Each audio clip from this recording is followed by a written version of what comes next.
नमस्कार, जय हिंद साथियों। एक बार फिर से आपका स्वागत है यूट्यूब चैनल एजुकेशन पे में। दोस्तों, आज के इस वीडियो में हम हिंदी के कुछ महत्वपूर्ण प्रश्नों को सॉल्व करेंगे।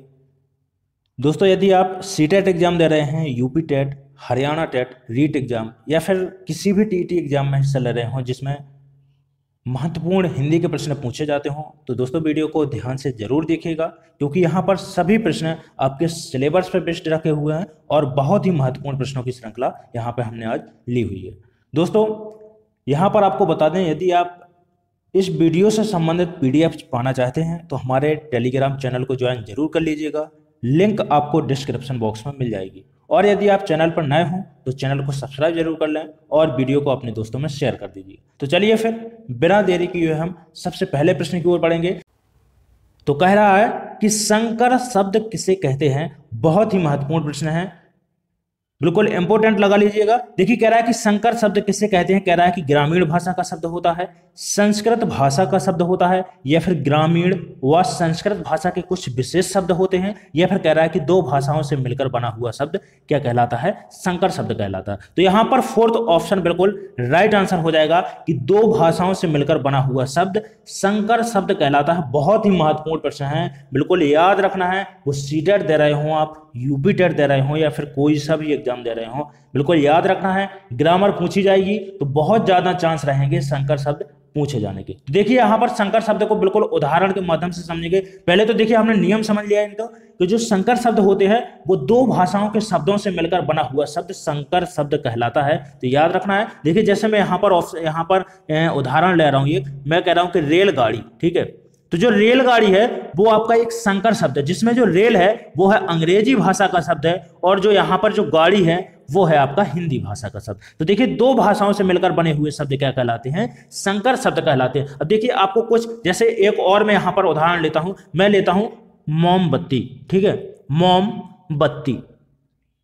तो देखिए, जो मोम है वो है आपका हिंदी भाषा का शब्द है यहाँ पर, और जो बत्ती है वो है फारसी भाषा का शब्द। तो देखिए, मैंने जैसा बताया है आपको याद रखना है, नोट कर लीजिएगा। हो सके तो बिल्कुल कॉपी पेन लेकर बैठिएगा, नोट करते चलिएगा कि देखिए, दो भाषाओं से मिलकर बना हुआ शब्द संकर शब्द कहलाता है। जैसे मैं बोलता हूं मच्छरदानी, ठीक है, तो मच्छरदानी में मच्छर आपका देखिए हिंदी शब्द हो गया, दानी हो गया, यहां पर क्या हो जाएगा, फारसी शब्द हो जाएगा। राजमहल हो गया, यहां पर याद रखना है। जैसे मैं बोलता हूं टिकट घर, टिकट घर, तो ये भी आपका संकर शब्द है। बहुत सारे उदाहरण हैं, याद रखना है। जहां पर भी आपको दो भाषाओं से मिलकर बने हुए शब्द दिखाई दे वहां पर आप संकर शब्द सही लगाएंगे, ठीक है। चलिए बढ़ते हैं। बिल्कुल देखिए, समझ में आ गया होगा। अगला प्रश्न पेडागोजी से संबंधित प्रश्न है, और मैंने देखिए जैसा कि आपको बताया है कि सभी देखिए सभी यहाँ पर टॉपिकों को हमने बिल्कुल छूते हुए, हम जितने भी टॉपिक हैं यहाँ पर आपके सभी टॉपिक को छूते हुए हम बिल्कुल चलेंगे। देखिए, चाहे वो व्याकरण का हो या फिर पेडागोजी का हो, देखिए महत्वपूर्ण प्रश्न जहां पर बिल्कुल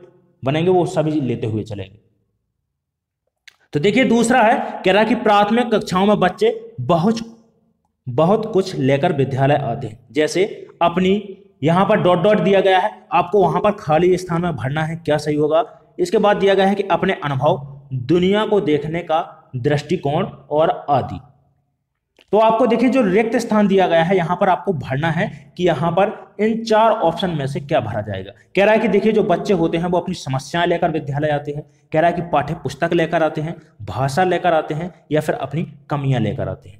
तो यहां पर बिल्कुल देखिए तीसरा ऑप्शन सही आंसर हो जाएगा। यहां पर आपको नोम चॉम्स्की को याद रखना है। चॉम्स्की को याद रखिएगा। चॉम्स्की को मैं इसलिए आपको याद दिला रहा हूं, बहुत सारे, यदि आपने देखिए मेरे प्रैक्टिस सेट देखे हुए हैं, हिंदी के पेडागोजी के प्रैक्टिस सेट देखे हुए हैं, तो बिल्कुल आपको याद होगा यहाँ पर कि देखिए, चॉम्स्की के द्वारा कहा गया है कि जो बच्चे होते हैं उनमें भाषा अर्जन की क्षमता जन्मजात होती है। कैसी होती है, जन्मजात होती है।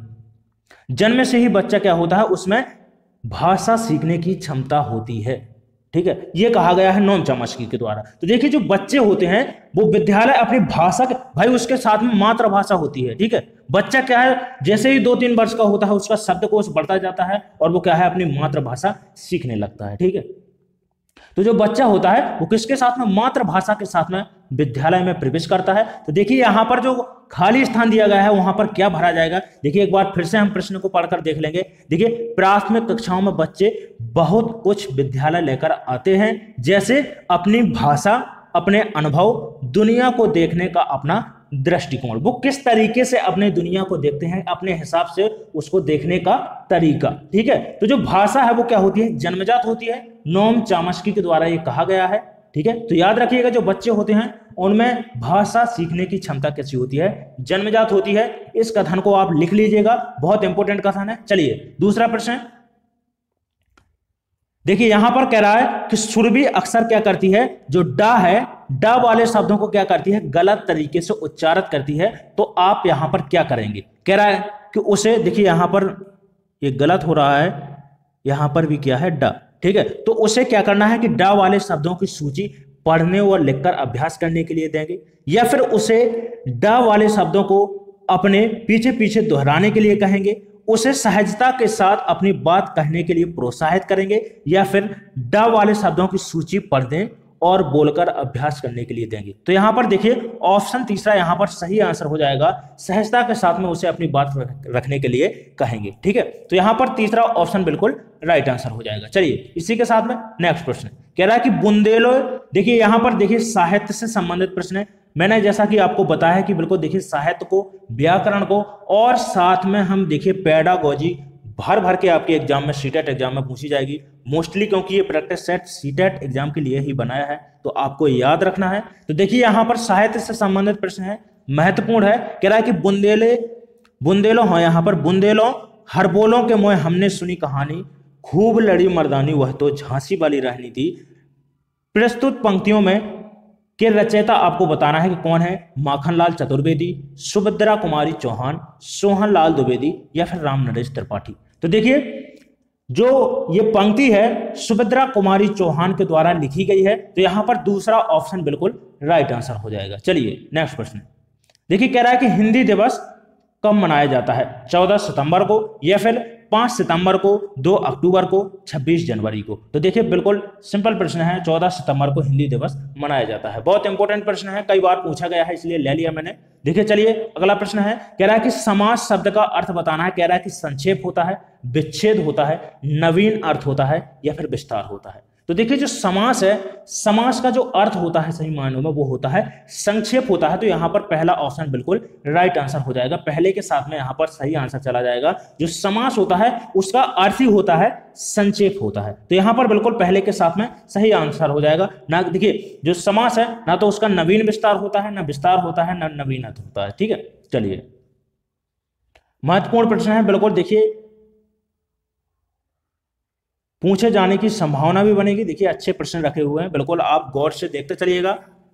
तो देखिए नेक्स्ट प्रश्न है, कह रहा है कि विद्यालय के बाहर का जीवन और वहां प्राप्त ज्ञान एवं अनुभव भाषा सीखने के लिए आवश्यक प्रेरणा देते हैं, क्योंकि मानक वर्तनी का समय ज्ञान मिलता है, लेखन की विभिन्न शैलियों का परिचय मिलता है, या फिर समृद्ध भाषिक प्रवेश मिलता है, या फिर इससे व्याकरणिक नियमों की जानकारी प्राप्त होती है। तो देखिए कह रहा है कि विद्यालय के जो बाहर का जीवन है वहां प्राप्त ज्ञान और अनुभव भाषा सीखने के लिए आवश्यक प्रेरणा देते हैं। तो देखिए यहां पर आपको याद रखना है, यहां पर मैं आपको पहले यहां पर सही आंसर बता देता हूं। देखिए जो समृद्ध भाषिक प्रवेश होता है वो मिलता है। देखिए जो एक बच्चा होता है वो भाषा कहां से सीखता है, ठीक है, ये यहां पर आपको याद रखना है वाइगोस्की। ठीक है, तो वाइगोस्की को याद रखना है। वाइगोस्की को क्यों याद रखना है, वाइगोस्की के द्वारा कहा गया है कि जो बच्चा होता है देखिए वो सामाजिक परिवेश में भाषा सीखता है। ठीक है, सामाजिक अंतःक्रिया के माध्यम से भाषा सीखता है। तो देखिए विद्यालय के बाहर का जो जीवन होता है वहां प्राप्त ज्ञान अनुभव भाषा सीखने के लिए क्या करते हैं, प्रेरणा देते हैं, प्रेरित करते हैं। तो इससे क्या होता है कि बच्चे को समृद्ध भाषिक परिवेश मिलता है, जिससे वो क्या करता है, अपनी भाषा सीखने में उसको मदद मिलती है। तो यहां पर तीसरा ऑप्शन बिल्कुल राइट आंसर हो जाएगा। चलिए इसके साथ में नेक्स्ट प्रश्न कह रहा है कि भाषा की पाठ्य पुस्तक में सबसे महत्वपूर्ण पक्ष बताना है। ऑप्शन पहला दिया गया है कि देखिए आकर्षक चित्र होने चाहिए, या फिर देखिए सबसे महत्वपूर्ण पक्ष पूछा है हमसे। तो याद रखना है, देखिए जो सीटेट के लिए मैं यहां पर आपको एक ट्रिक दे रहा हूं। देखिए आपको सबसे लंबा आंसर सबसे पहले देखिए, यदि आपको आंसर नहीं भी आ रहा है तो इसके लिए मैं एक ट्रिक बता देता हूं सीटेट के लिए, और सीटेट में खास तौर से पेडागोजी के लिए। ठीक है, सीटेट में सुनते चलिएगा, सीटेट में पेडागोजी के लिए मैं ट्रिक दे रहा हूं, और आप देखिएगा 90% तक आप प्रश्न सही लगा कर आएंगे। ठीक है, सीटेट इतना टफ नहीं है, दिमाग लगाएंगे आप तो सही आंसर करके आएंगे, चाहे वो प्रश्न भले ही आपसे ना बन रहा हो। ठीक है, तो दो बातें यहां पर आपको याद रखनी है कि आंसर का चयन कैसे करेंगे आप। ठीक है, तो सबसे पहले तो देखिए जो आपका आंसर है वो कैसा होना चाहिए, पॉजिटिव होना चाहिए। ठीक है, पॉजिटिव होना चाहिए, ये भी आपको याद रखना है। कैसा होना चाहिए, पॉजिटिव होना चाहिए। ठीक है, और पॉजिटिव के साथ साथ में वो आंसर क्या होना चाहिए, जो ऑप्शन दिया गया है वो लंबा भी होना चाहिए। तो यहां पर देखिए मैं आपको यहां पर भी वो लागू करके बताऊंगा। देखिए सबसे पहले हमसे कह रहा है कि सबसे महत्वपूर्ण पक्ष बताना है, तो पॉजिटिव तो होना ही चाहिए, नेगेटिव नहीं होना चाहिए। ठीक है, यदि नेगेटिव है तो बिल्कुल कभी नहीं छूना, क्योंकि जो सीटेट है वो उसमें रॉन्ग आंसर हो जाएगा। पॉजिटिव का चयन करना है आपको, जो सबसे ज्यादा सही हो उसी को टिक करना है। ठीक है, तो देखिए जो भाषा की पाठ्य पुस्तक है, सबसे महत्वपूर्ण पक्ष क्या होगा, आकर्षक चित्र कह रहा है, या फिर पाठों का उद्देश्यपूर्ण चयन, अभ्यासों की बहुलता, या फिर कागज की गुणवत्ता। तो देखिए यहां पर पहले मैं आपको आंसर लगाता हूं, फिर इसके बाद में सभी चीजें यहां पर बताता हूं। तो देखिए दूसरा ऑप्शन यहां पर सही आंसर हो जाएगा। अब देखिए जो कह रहा है कि आकर्षक चित्र, तो भाई हमारा जो दिया गया है कि पाठों का उद्देश्यपूर्ण चयन, तो जो आकर्षक चित्र हैं वो पाठों के अंतर्गत ही तो आएंगे। अभ्यासों की बहुलता, ठीक है, तो अभ्यास प्रश्न भी तो उसी के अंतर्गत आएंगे ना। जब पाठों का हम उद्देश्यपूर्ण चयन करेंगे तो एक पाठ के अंतर्गत क्या, उसका अभ्यास प्रश्नावली तो साथ में रखी जाती है। ठीक है, तो जो सबसे महत्वपूर्ण है वो क्या है, पाठों का उद्देश्यपूर्ण चयन करना। ठीक है, बच्चे के परिवेश से संबंध होने चाहिए वो, ऐसा नहीं कि कुछ भी जो मानसिक स्तर है उसको ध्यान में रखकर बनाया हुआ जाना चाहिए। ठीक है, तो बच्चे के परिवेश से संबंधित होना चाहिए, बच्चे के मानसिक स्तर से संबंध होने चाहिए, तो पाठों का उद्देश्यपूर्ण चयन इसी को बोलते हैं। ठीक है, अब ऐसा नहीं कि बच्चा पढ़ रहा है कक्षा 3 में और हमने जो पाठ है वो दे दिया कक्षा 5 के, ठीक है, कुछ भी रख दिया, तो इस तरह से नहीं चलेगा। ठीक है, तो यहां पर देखिए बिल्कुल दूसरा ऑप्शन सही हो जाएगा। चलिए अगला प्रश्न कह रहा है कि समावेशी कक्षा में बच्चों की आवश्यकताओं को पूरा करने में भाषा शिक्षक के रूप में आपकी मुख्य जिम्मेदारी नहीं है। तो देखिए यहां पर नेगेटिव पॉइंट छांटना है, याद रखिएगा। चलिए बिल्कुल कमेंट करते चलना है आपको कि सही आंसर कौन सा होगा। बताइए कि समावेशी कक्षा में बच्चों की आवश्यकताओं को पूरा करने में भाषा शिक्षक के रूप में मुख्य जिम्मेदारी आपकी कौन सी नहीं होगी। कह रहा है कि बच्चों की भाषा संबंधी क्षमताओं की पहचान करना, बच्चों को विभिन्न प्रकार की दृश्य श्रव्य सामग्री उपलब्ध कराना, या फिर बच्चों के आकलन करते समय अति उदार बनना, या फिर विभिन्न आवश्यकताओं वाले बच्चों के लिए उपलब्ध संसाधनों की खोज करना। तो यहां पर तीसरा ऑप्शन बिल्कुल राइट आंसर हो जाएगा। देखिए अति उदार बनना, तो बच्चों के आकलन करते समय क्या है, अति उदार बनना, यहां पर तीसरा ऑप्शन बिल्कुल सही आंसर हो जाएगा, क्योंकि हमसे देखिए नेगेटिव पॉइंट पूछा था तो वही आपका नेगेटिव पॉइंट था। चलिए अगला प्रश्न है, कह रहा है कि जो एक स्थान पर टिक कर नहीं रहता, ठीक है, वाक्य के लिए एक शब्द कौन सा होगा। कह रहा है कि अस्थिर होगा, अडिग होगा, यायावर होगा, या फिर गतिशील होगा। तो यहां पर तीसरा ऑप्शन सही हो जाएगा, जो एक स्थान पर टिक कर नहीं रहता है उसको बोलते हैं यायावर। ठीक है, तो यहां पर तीसरा ऑप्शन सही आंसर हो जाएगा। चलिए नेक्स्ट प्रश्न देखिए, कह रहा है कि अश्व का पर्यायवाची शब्द निम्नलिखित में से कौन सा नहीं है। कह रहा है कि घोड़ा, कटक, घोटक, या फिर हाय। तो बिल्कुल कमेंट करिएगा, कमेंट करेंगे, कमेंट करते चलना है, भले ही वो आप गलत करें लेकिन कमेंट करते चलिएगा। ठीक है, कि कौन सा यहां पर सही आंसर हो जाएगा। तो देखिए जो कटक है वो आपका किसका है, सेना का। देखिए जो सेना है, कटक क्या होती है, एक भीड़ के लिए इस्तेमाल किया जाने वाला शब्द होता है, भीड़। ठीक है, तो इसका जो पर्यायवाची बनेंगे वो क्या हो जाएंगे, सेना हो जाएंगे। ठीक है, चमू हो जाएगा, जैसे वाहिनी। ठीक है, लेकिन जो घोड़ा है, अश्व के क्या होते हैं, घोड़ा, घोटक, हाय, तुरंग। ठीक है, ये सभी पर्यायवाची किसके हो जाएंगे, घोड़ा के हो जाएंगे। तो यहां पर दूसरा ऑप्शन सही आंसर हो।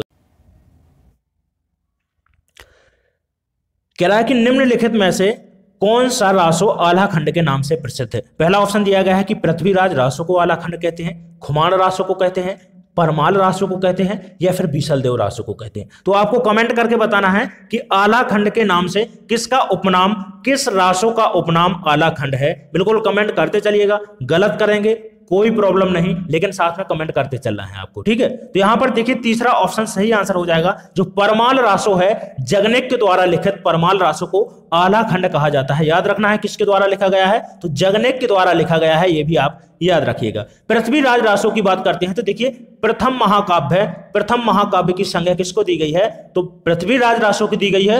और देखिए यदि आपसे पूछता है कि किसकी रचना है, ये किसके द्वारा लिखा गया है, तो चंद्रवरदाई को आप याद रखिएगा। ठीक है, चंद्रवरदाई को प्रथम महाकवि की संज्ञा दी गई है, इसको भी आप याद रखिएगा। खुमान रासो की बात करते हैं तो दलपति विजय के द्वारा लिखित है। देखिए इसके बाद बीसल देव रासो है, नरपति नाले के द्वारा लिखित है। तो देखिए बिल्कुल सभी यहां पर बिल्कुल आप नोट कर लीजिएगा, यहां पर बिल्कुल बहुत महत्वपूर्ण है, रासो से आपके एग्जाम में प्रश्न बन सकता है। चलिए अगला प्रश्न है कि निम्नलिखित में से कौन सी व्याकरण और वर्तनी से शुद्ध भाषा कहलाती है। कह रहा है साहित्यिक भाषा, दूसरा कह रहा है कि प्रांजल भाषा, व्याकरणिक भाषा या फिर मानक भाषा। तो देखिए जो मानक भाषा है वो देखिए व्याकरण और वर्तनी के हिसाब से सबसे शुद्ध भाषा मानी जाती है। तो यहां पर चौथा ऑप्शन बिल्कुल सही आंसर हो जाएगा। चलिए अगला प्रश्न है, कह रहा है कि भाषा के संबंध में उपचारात्मक शिक्षण का उद्देश्य क्या है। देखिए यहां पर ऑप्शन दिए गए हैं, कह रहा है कि भाषा प्रयोग संबंधी कठिनाइयों की पहचान करना और उनका निदान करना। दूसरा कह रहा है कि बच्चों को व्यस्त रखना उपचारात्मक शिक्षण का उद्देश्य है, या फिर बच्चों को श्रेणीवार विभक्त करना। चौथा कह रहा है कि बच्चों की त्रुटियों को केवल सूची बनाना। तो यहां पर आपको बताना है, देखिए मैंने आपको ट्रिक भी बताया था कि देखिए एक तो पॉजिटिव होना चाहिए और साथ में वो आंसर लंबा होना चाहिए। ठीक है, तो वही आपका सही आंसर हो जाएगा। तो देखिए यहां पर पहला ऑप्शन बिल्कुल सही आंसर हो जाएगा कि भाषा प्रयोग संबंधी कठिनाइयों की क्या करना, पहचान करना और उनका निदान करना उपचारात्मक शिक्षण का क्या होता है, उद्देश्य होता है। तो यहां पर पहला ऑप्शन बिल्कुल सही आंसर हो जाएगा। अगला प्रश्न है, कह रहा है कि वीरों का कैसा हो बसंत कविता किसने लिखी। पहला ऑप्शन है सुमित्रा कुमारी चौहान, दूसरा दिया गया है सुभद्रा कुमारी चौहान, माखनलाल चतुर्वेदी, रामधारी सिंह दिनकर। तो देखिए यहां पर दूसरा ऑप्शन सही आंसर हो जाएगा कि वीरों का कैसा हो बसंत कविता के लेखक कौन है, सुभद्रा कुमारी चौहान के द्वारा लिखा गया है। तो दूसरा ऑप्शन यहां पर सही आंसर हो जाएगा। अगला प्रश्न है, कमेंट करते रहिएगा बिल्कुल, और देखिए कोई भी भाई बहन बिल्कुल चैनल पर नए हो तो चैनल को सब्सक्राइब जरूर कर लें और वीडियो को शेयर करते रहिएगा अपने दोस्तों में। चलिए कह रहा है कि देखिए नाक का बाल होना के लिए मुहावरे का अर्थ बताइएगा। कह रहा है कि अधिक समीप होना, कष्ट देना, अधिक प्रिय होना या फिर पालतू होना। तो यहां पर तीसरा ऑप्शन सही आंसर हो जाएगा कि देखिए अधिक प्रिय होना। कहते हैं ना कि देखिए नाक का बाल हो गया, ये तो बहुत प्रिय है, उसके नाक का बाल हो गया। ठीक है, तो अधिक प्रिय होना क्या कहलाता है, नाक का बाल होना। देखिए कह रहा है यहां पर कि सुता शब्द का स्त्रीवाचक बनाने के लिए किस प्रत्यय का प्रयोग किया जाएगा। देखिए जो प्रत्यय होते हैं क्या होते हैं, शब्दों के अंत में प्रयोग किए जाते हैं। यह भी आपको याद रखना है कि शब्दों के अंत में प्रयोग किए जाने वाले वर्णों को या शब्दों को क्या बोलते हैं, प्रत्यय बोलते हैं। और शब्द के यदि आगे यूज किए जाते हैं तो उसको क्या बोलते हैं, उपसर्ग बोलते हैं। तो दोनों को याद रखिएगा, थोड़ा सा कंफ्यूज कर देते हैं, आगे पीछे में कंफ्यूज हो जाते हैं बच्चे। तो याद रखना है जो उपसर्ग होते हैं वो शब्दों के आगे यूज किए जाते हैं, जो प्रत्यय होते हैं वो शब्दों के पीछे यूज किए जाते हैं। तो आपको बताना है कि शुद्ध शब्द को स्त्रीवाचक बनाने के लिए किस प्रत्यय का प्रयोग किया जाएगा। कह रहा है कि ये का प्रयोग किया जाएगा, ई का, इक का या फिर आ का। तो देखिए बड़ा आ का प्रयोग किया जाएगा, जिससे क्या बन जाएगा, सुता शब्द बन जाएगा। ठीक है, तो सुत से सुता शब्द बन जाएगा। तो यहां पर फोर्थ ऑप्शन सही आंसर हो जाएगा, जो एक स्त्रीवाचक शब्द है। चलिए अगला प्रश्न, कह रहा है कि निम्न में से किस वाक्य में विशेषण का प्रयोग हुआ है। कह रहा है कि राम घर जाता है, सीता फल खाती है, मेरी गाय काली है, जल्दी उठना स्वास्थ्यवर्धक है होता है। तो यहां पर बताना है, देखिए जो विशेषण होता है, देखिए जो विशेषण संज्ञा और सर्वनाम की जो विशेषता बताते हैं उनको क्या बोला जाता है, विशेषण बोला जाता है। जो विशेषण होते हैं, जैसे मैं बोलता हूं कि राहुल मोटा है, ठीक है, मैं बोलता हूं कि राहुल क्या है, मोटा है। तो मोटा होना क्या है, राहुल की विशेषता है। जो राहुल है वो क्या है, आपकी संज्ञा है, मोटा होना उसकी विशेषता है। तो देखिए जो भी संज्ञा या फिर सर्वनाम की विशेषता बताते हैं उसको क्या बोलते हैं, विशेषण बोलते हैं। अब विशेषण को याद रखना है। विशेषण यहां पर आपके देखिए 4 प्रकार के देखने को मिलेंगे। जो विशेषण होते हैं, पहला होता है गुणवाचक विशेषण, जिसमें जैसे मैं बोलता हूं, देखिए गुण होंगे, काला होना, मोटा होना, ठीक है, पीला होना, पतला होना, ये सभी क्या है, गुण है। ठीक है, बात करते हैं सर्वनाम की। तो जहां पर सार्वनामिक आपको विशेषण देखने को मिलता है, वहां पर सर्वनाम शब्द का यूज दिया होगा। ठीक है, इसके बाद में देखिए प्रमाणवाचक होता है और संख्यावाचक विशेषण होता है। तो 4 प्रकार के विशेषण होता है। तो यहां पर हमारा गुणवाचक विशेषण हो जाएगा। देखिए मेरी गाय काली है, ठीक है, तो गाय की जो विशेषता है गाय हो जाएगी यहां पर संज्ञा। संज्ञा की विशेषता बता रही है, बता क्या रहा है, कह रहा है कि गाय कैसी है, काली है। तो देखिए जो विशेषता है वो क्या हो जाएगी, काली होना यहां पर। तो यहां पर देखिए तीसरा ऑप्शन सही आंसर हो जाएगा कि किस में विशेषण का उपयोग हुआ है। तो तीसरा वाक्य यहां पर सही आंसर हो जाएगा। चलिए अगला प्रश्न, नेक्स्ट प्रश्न है काव्य शिक्षण का उद्देश्य बताना है कि काव्य शिक्षण का उद्देश्य क्या होगा। बहुत ही इंपॉर्टेंट प्रश्न है। कह रहा है कि भाषा में प्रयुक्त होने वाले विराम चिन्हों से परिचित कराना यहां पर। ठीक है, इसके बाद कह रहा है कि व्याकरणिक नियमों की जानकारी देना, संगीत कला में निपुण बनाना, या फिर रस अनुभूति और आनंद अनुभूति कराना। तो देखिए जो काव्य शिक्षण है उसका प्रयोग किसके लिए किया जाता है, रस अनुभूति और आनंद अनुभूति कराने के लिए किया जाता है। तो यहां पर चौथा ऑप्शन सही आंसर हो जाएगा।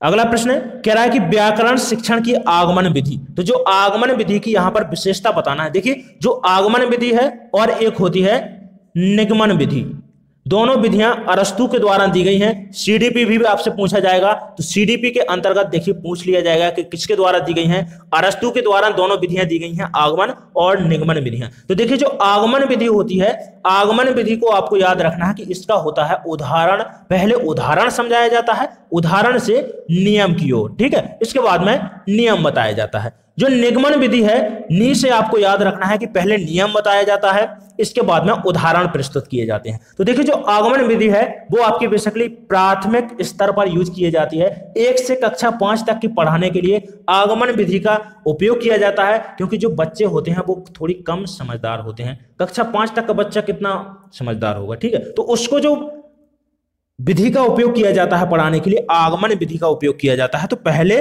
उदाहरण प्रस्तुत करना, यहां पर ऑप्शन चौथा सही आंसर हो जाएगा। चलिए अगला प्रश्न कह रहा है कि भाषा की कक्षा में यह जरूरी है कि भाषा शिक्षक भाषा का पूर्ण ज्ञाता हो, या भाषा शिक्षक बच्चों को उच्चारणगत शुद्धता पर विशेष ध्यान दे, भाषा शिक्षक बच्चों की वर्तनी को बहुत कठोरता से ले, या फिर स्वयं भाषा शिक्षक की भाषा क्या होनी चाहिए, प्रभावी होनी चाहिए। तो यहां पर देखिए हमको क्या है, पॉजिटिव पॉइंट यहां पर दिख गया है। यहां पर फोर्थ ऑप्शन सही आंसर हो जाएगा कि स्वयं क्या है, भाषा शिक्षक की क्या होनी चाहिए, भाषा प्रभावी होनी चाहिए, इफेक्टिव होनी चाहिए। याद रखना है इसको, ठीक है, तभी वो क्या है, भाषा की कक्षा में यह जरूरी होगा।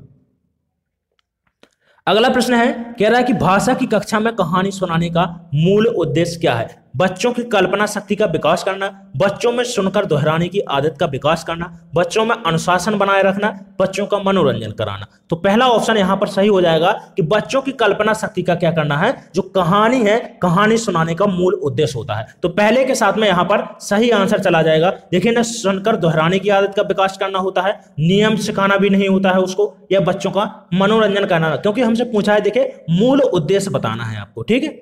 चलिए नेक्स्ट प्रश्न कह रहा है कि प्रमुख भाषाई कौशलों के अंतर्गत इनमें से कौन सा एक नहीं आता है, सुनना, हंसना, बोलना, या फिर लिखना। तो यहां पर देखिए दूसरा ऑप्शन सही हो जाएगा। जो भाषाई कौशल होते हैं वो आपके 4 होते हैं, याद रखना है। मैं यहां पर आपको ट्रिक बता देता हूं, सुबो पाली, ठीक है, सुबो पाली याद रखना है आपको, ठीक है। तो देखिए सु से हो जाएगा सुनना, बो से हो जाएगा यहां पर बोलना, पा से हो जाएगा पढ़ना, और ली से हो जाएगा लिखना। तो यदि आपसे पूछता है कि प्रथम भाषाई कौशल कौन सा होता है, तो सुनना होता है, पूछ सकता है, याद रखिएगा। चलिए बिल्कुल देखिए सभी प्रश्न यहां पर दोस्तों कंप्लीट हो चुके हैं। बहुत महत्वपूर्ण प्रश्न थे, याद रखना है आपको। कोई भी भाई बहन यहां पर यदि पीडीएफ पाना चाहता है, वो पीडीएफ के माध्यम से पढ़ाई करना चाहता है कि देखिए पीडीएफ उसको प्राप्त हो जाए, तो बिल्कुल आप हमारे टेलीग्राम चैनल को ज्वाइन जरूर कर लीजिएगा। लिंक आपको डिस्क्रिप्शन बॉक्स में मिल जाएगी। और यदि आप चैनल पर नए हैं तो चैनल को सब्सक्राइब कर लीजिएगा और वीडियो को शेयर करते रहिएगा अपने भाइयों बहनों में, ठीक है। जो भी भाई बहन बिल्कुल तैयारी कर रहा हो सीटेट से संबंधित, तो शेयर जरूर कर दीजिएगा। और साथ में देखिए आपको मैंने जैसा बताया था, कमेंट करके आपको जरूर बताना है कि आपने यहाँ पर कुल कितने प्रश्न सही किए हैं, आपकी तैयारी कितनी अच्छी है, कितनी बेहतर हो चुकी है, कितनी करने की आवश्यकता है। तो बिल्कुल कमेंट करके जरूर बताइएगा। जहां पर भी आपको लग रहा हो कि यहाँ पर मुझे ये चीज समझ में नहीं आई है, तो बिल्कुल मैं दोबारा जो प्रैक्टिस सेट लूंगा उसमें बिल्कुल समाहित करके रखूंगा वो प्रश्न। तो याद रखिएगा, आप बिल्कुल कमेंट करते रहना है आपको। और दोस्तों फिर से मिलेंगे एक नए वीडियो में, तब तक के लिए धन्यवाद।